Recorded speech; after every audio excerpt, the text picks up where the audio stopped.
Hi students, welcome back to my channel Code with Rahul. Previous lecture లో మనం chapter 6 లోని topics ని cover చేసాం. అవేంటంటే పాయింటర్స్. సో ఈ వీడియోలో మనం చాప్టర్ 7 లోని టాపిక్స్ ని కవర్ చేయబోతున్నాం, which is arrays. అయితే మరి ఇంకెందుకు late, let's get started.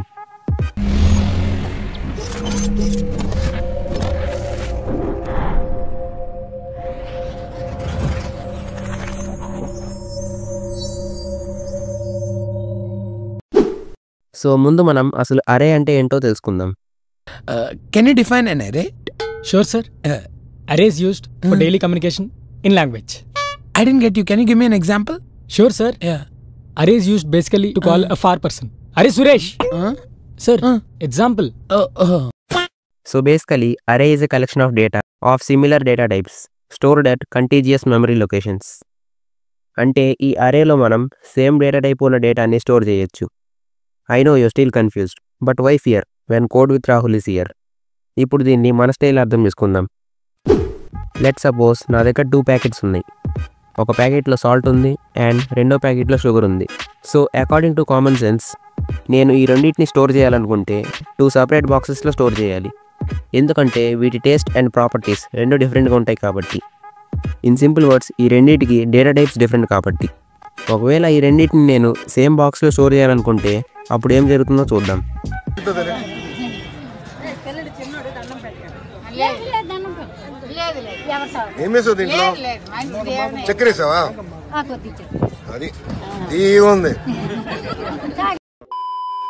So ఇదే సేమ్ టెర్మినాలజీ అరే కాన్సెప్ట్లో యూజ్ అవుతుంది. మనం సేమ్ డేటా టైప్ ఉన్న డేటాని అరేలో స్టోర్ చేస్తున్నాం. ఇప్పుడు మీరేమంటారంటే డేటాని స్టోర్ చేయడానికి ఆల్రెడీ వేరియబుల్స్ ఉన్నాయి కదా, మరి అరేస్తో అవసరం ఏంటి అని అనొచ్చు. So let me explain. Let suppose నేను 3 స్టూడెంట్స్కి రోల్ నెంబర్స్ని స్టోర్ చేయాలి. సో మనం ఏం చేస్తామంటే సింపుల్గా 3 ఇంటీజర్ వేరియబుల్స్ని డిక్లేర్ చేస్తాం. వాటిల్లో రోల్ నెంబర్స్ని స్టోర్ చేస్తాం. But technically it's a very time consuming process. ఇలా ప్రతి ఒక్క డేటా కోసం సపరేట్ వేరియబుల్స్ డిక్లేర్ చేయడం అంటే సి లాంగ్వేజ్ నేర్చుకోవడానికి సీన్ 1 అవర్ వీడియో చూడడం. In simple words, waste of time. So ఈ సిచ్యువేషన్లో మనకి అరేస్ కాన్సెప్ట్ చాలా బాగా యూజ్ అవుతుంది. ఎందుకంటే మనం అరేస్తో సింగిల్ వేరియబుల్లోనే మల్టిపుల్ డేటాని స్టోర్ చేయొచ్చు. అంటే ఎక్కువ వేరియబుల్స్ డిక్లేర్ చేసే పని ఉండదు. ఇప్పుడు అసలు ఈ అరేస్ని ఎలా క్రియేట్ చేయాలో చూద్దాం. Let's talk about it's syntax. So first వచ్చేసి మనం డేటా టైప్ మెన్షన్ చేయాలి. అంటే ఆ అరేలో ఎలాంటి డేటాని స్టోర్ చేయాలనుకుంటున్నామో ఆ డేటాకి సంబంధించిన డేటా టైప్ పెట్టాలి.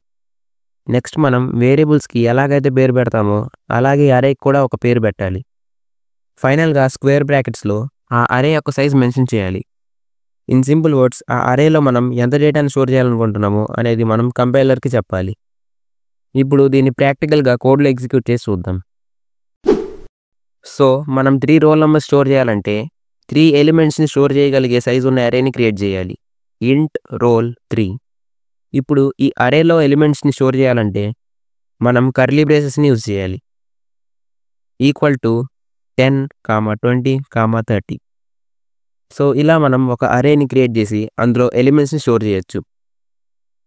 సో ఇక్కడ వరకు అంతా బాగానే ఉంది. మనం ఒక అరేని క్రియేట్ చేసాం అండ్ అందులో ఎలిమెంట్స్ని స్టోర్ చేసాం. ఇప్పుడు ఈ అరేలో ఉన్న ఎలిమెంట్స్ని అసలు అవుట్పుట్లో ఎలా చూపించాలో నేర్చుకుందాం. అరేలో ఉన్న ఎలిమెంట్స్ని అవుట్పుట్లో చూపించాలంటే ముందు మనం అసలు అరేలో ఎలిమెంట్స్ ఎలా స్టోర్ అవుతుందనే తెలుసుకోవాలి. So as you see on the screen, అరేలో ఉన్న ఎలిమెంట్స్ అన్నీ లీనియర్ ఫార్మాట్లో స్టోర్ అవుతున్నాయి. అండ్ ఇక్కడ ఇండెక్స్ అనేది 0 నుండి స్టార్ట్ అవుతుంది. In simple words, the starting point of array is 0. Now let's talk about the main thing.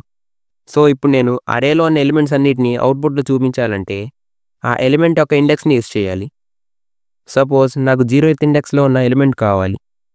So the code must be written like this: printf %d, roll 0. ఇలా మనం అరేలో ఉన్న ఎలిమెంట్స్ని అవుట్పుట్లో చూపించవచ్చు.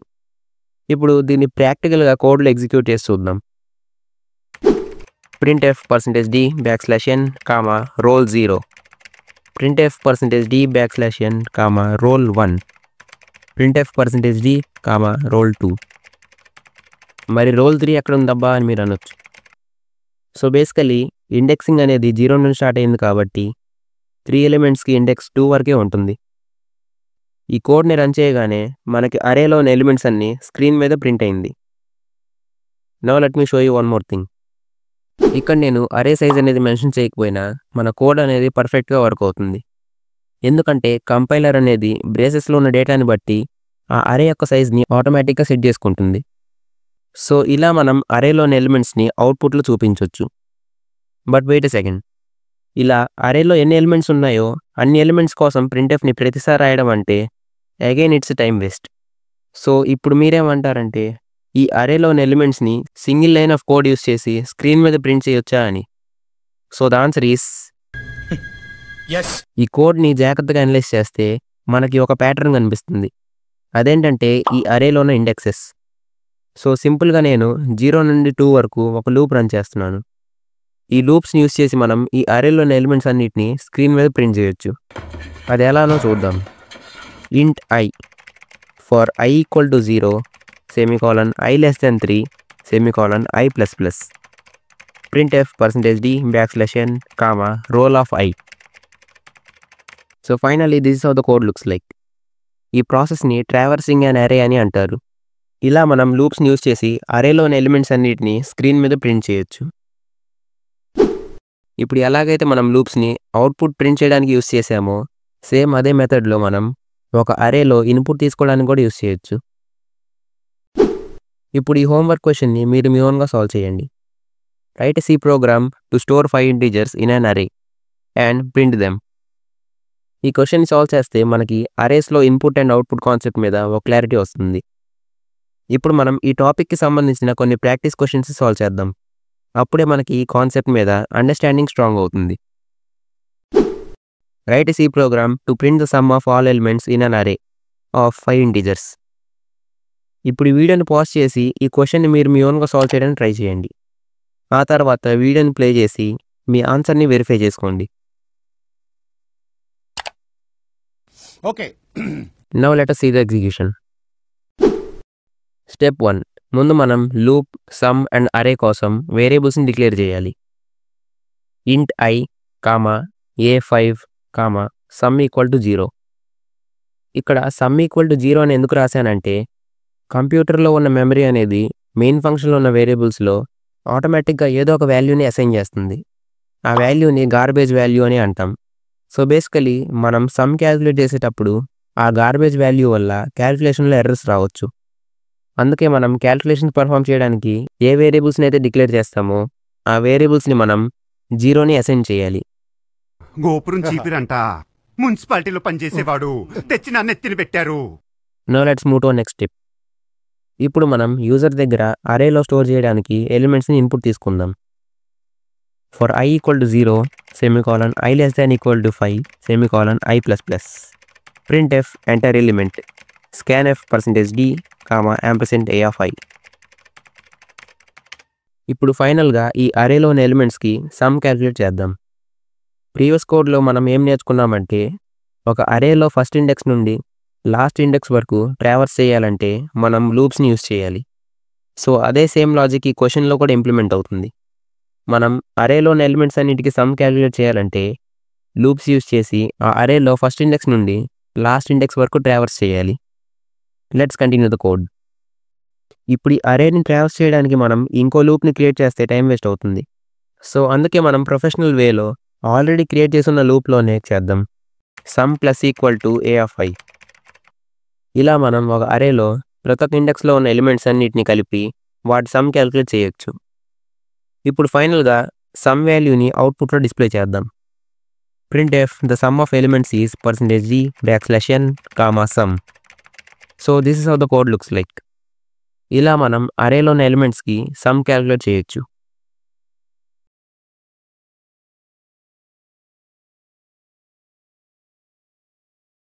సో ఈ కోడ్ని రన్ చేయగానే మన అరేలోని ఎలిమెంట్స్ అన్నిటికీ సమ్ ప్రింట్ అయింది. Hence hour code works properly. Now let us move to next question. Write a C program to count how many even numbers are present in the array. So ఈ ఒక్క క్వశ్చన్ని మీరు మీ ఓన్గా solve చేయగలిగితే ఇక మిమ్మల్ని మించిన వాళ్ళు ఎవరు ఉండరు. ఎందుకంటే ఈ ఒక్క క్వశ్చనే మీ లాజికల్ థింకింగ్ అండ్ రీజనింగ్ స్కిల్స్ని ప్రూవ్ చేస్తుంది. So let's see. మన సబ్స్క్రైబర్స్లో ఎంతమంది సి లాంగ్వేజ్ ఎక్స్పర్ట్స్ ఉన్నారు అని. ఈ క్వశ్చన్ని వితౌట్ ఎనీ ఎర్రర్ పర్ఫెక్ట్గా సాల్వ్ చేస్తే కామెంట్స్లో #solve అని కామెంట్ చేయండి. Now let's get back to the video. అరే సైజ్ 5 ఉంటే కన్వీనియంట్గా ఉంటుంది కాబట్టి నేను 5 డిక్లేర్ చేస్తున్నాను. మీరు మీకు ఇష్టం వచ్చిన సైజ్ డిక్లేర్ చేయొచ్చు. Now let us see the execution. Step 1, ముందు మనం లూప్స్ మరియు అరేని డిక్లేర్ చేద్దాం. అండ్ ఆల్సో అరేలో ఎన్ని ఈవెన్ నెంబర్స్ ఉన్నాయో దాన్ని కౌంట్ చేయడానికి కూడా ఒక వేరియబుల్ని డిక్లేర్ చేద్దాం. int I, a5, count even equal to 0. ఇప్పుడు మనం అరేలో ఎలిమెంట్స్ని ఇన్పుట్ తీసుకుందాం. For I equal to 0, semicolon I less than 5, semicolon I++. printf enter elements, scanf %d, ampersand a of I. So మన దగ్గర అరేలో ఎన్ని ఎలిమెంట్స్ ఉన్నాయి. ఇప్పుడు ఈ ఎలిమెంట్స్లో ఈవెన్ నెంబర్స్ ఎన్ని ఉన్నాయా అనేది మనం కౌంట్ చేయాలి. మన ప్రీవియస్ లెక్చర్స్లో ఒక నంబర్ ఈవెనా లేదా ఆడా అనేది ఎలా కనుక్కోవాలని చెప్పాను. సో అదే లాజిక్ని మనం ఇక్కడ అరేస్లో ట్రావర్స్ చేస్తున్నప్పుడు యూస్ చేయాలి. ఇప్పుడు ఈ అరేని ట్రావర్స్ చేయడానికి మనం ఇంకో లూప్ని క్రియేట్ చేస్తే టైం వేస్ట్ అవుతుంది. సో అందుకే మనం ప్రొఫెషనల్ వేలో ఆల్రెడీ క్రియేట్ చేస్తున్న లూప్లోనే కండిషన్ని చెక్ చేద్దాం. If a of I modulus 2 equal to 0, count even ++. ఇలా మనం ఒక అరేలో ఎన్ని ఎలిమెంట్స్ ఈవెన్ నెంబర్స్ ఉన్నాయా అనేది తెలుసుకోవచ్చు. ఇప్పుడు ఫైనల్గా ఎన్ని ఈవెన్ నెంబర్స్ ఉన్నాయా అనేది స్క్రీన్ మీద ప్రింట్ చేద్దాం. printf total even numbers equal to %d \n, count even. Finally this is how the code looks like. ఇప్పుడు ఈ కోడ్ని రన్ చేసి చూద్దాం.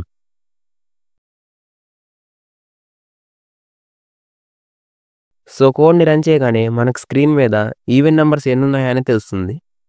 Hence hour code works properly. ఇప్పుడు మనం ఈ అరేస్ టాపిక్లో ఇంకో కాంబినేషన్ చూడబోతున్నాం, which is arrays as function argument.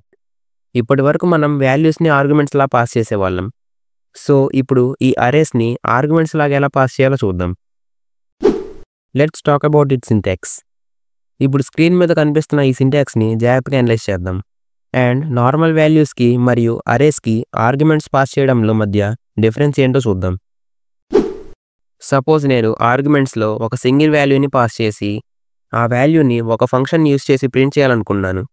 So the code must be written like this. ఇక్కడ వరకు మనకంతా తెలిసిందే ఇలా ఆర్గ్యుమెంట్స్లో వాల్యూస్ని పాస్ చేయొచ్చు అని. మరి ఇప్పుడు అరేస్ని ఎలా పాస్ చేయాలో చూద్దాం. సో ఫస్ట్ ఒక అరేని డిక్లేర్ చేద్దాం. int I equal to 10, 20, 30. Now according to syntax మనం ఫంక్షన్కి పాస్ చేసేది ఒక అరే కాబట్టి ఆ ఫంక్షన్లో ఉన్న పారామీటర్స్ కూడా అరేనే అయి ఉండాలి. అప్పుడే ఆ ఫంక్షన్ అనేది మెయిన్ ఫంక్షన్ నుండి వచ్చిన అరేని రిసీవ్ చేసుకోవచ్చు. int n square brackets. ఇప్పుడు మనం ఈ ఫంక్షన్ రిసీవ్ చేసుకున్న అరేని స్క్రీన్ మీద ప్రింట్ చేయడానికి కోడ్ రాద్దాం. For int I equal to 0, semicolon I less than 3, semicolon I++. printf %d \t, n of I. \t అంటే ట్యాబ్ స్పేస్ అని అర్థం. ఎలాగైతే n యూస్ చేస్తే నెక్స్ట్ లైన్లో అవుట్పుట్ వస్తుందో అలాగే \t యూస్ చేస్తే మనకి వచ్చే అవుట్పుట్ మధ్యలో స్పేస్ వస్తుంది. ఇప్పుడు ఫైనల్గా మెయిన్ ఫంక్షన్లో ఉన్న అరేని యూజర్ డిఫైన్ ఫంక్షన్లోకి పాస్ చేద్దాం in the form of arguments. Print number I. మనం పాస్ చేయాల్సింది ఒక అరే కదా, మరి జస్ట్ వేరియబుల్లే ఎందుకు రాశానని మీరు కన్ఫ్యూజ్ అవ్వకండి. So as you all know very well, మనం ఒక ఫంక్షన్లో యూస్ చేయబోయే వేరియబుల్స్ లేదా అరేస్ని ముందే డిక్లేర్ చేయాలి. ఈ కోడ్లో చూసుకున్నట్లయితే మనం మెయిన్ ఫంక్షన్లో ముందే చెప్పాం అది ఒక అరే అని. సో అందుకే మనం ఫంక్షన్ని కాల్ చేసేటప్పుడు జస్ట్ ఆ వేరియబుల్ మెన్షన్ చేస్తే చాలు. So finally this how the code looks like. ఈ కోడ్ని రన్ చేయగానే మనకి అరేలోని ఎలిమెంట్స్ అన్ని స్క్రీన్ మీద ప్రింట్ అయింది. Hence hour code works properly. ఇప్పుడు మనం ఈ సింటాక్స్లో ఉన్న రెండో వెరైటీని చూద్దాం. So according to the syntax మనం యూజర్ డిఫైన్ ఫంక్షన్లో అరేకి బదులు పాయింటర్ని కూడా మెన్షన్ చేయొచ్చు. అండ్ దీనివల్ల మన కోడ్లో ఎటువంటి చేంజెస్ రావు. ఇలా జరగడానికి రీజన్ ఏంటో తెలుసుకుందాం. సో బేసికలీ ఇక్కడ ఏం జరుగుతుందంటే మనం పాయింటర్స్ని యూస్ చేయడం వల్ల ఆటోమేటిక్గా ఆ అరే యొక్క మెమరీ యాక్సెస్ అనేది యూజర్ డిఫైన్ ఫంక్షన్కి వస్తుంది. అందుకే మనం పారామీటర్స్లో ప్రత్యేకంగా అది ఒక అరే అని చెప్పవసరం లేదు. ఎందుకంటే పాయింటర్స్ యూజ్ చేయడం వల్ల ఆ అరే యొక్క మెమరీ యాక్సెస్ అనేది యూజర్ డిఫైన్డ్ ఫంక్షన్స్ దగ్గర ఉంది. So that was all about our today's lecture. ఈ టాపిక్కి సంబంధించిన ప్రాక్టీస్ క్వశ్చన్స్ని పీడిఎఫ్ నోట్స్తో పాటు అటాచ్ చేశాను. So don't forget to check out those. వీడియోని ఇక్కడి వరకు చూసినట్టయితే వాచ్ టిల్ ఎండ్ అని కామెంట్ చేయండి. అండ్ బాగుపడాలనుకున్న మీ ఫ్రెండ్స్కి ఈ వీడియోని షేర్ చేయండి. Rahul this side signing of.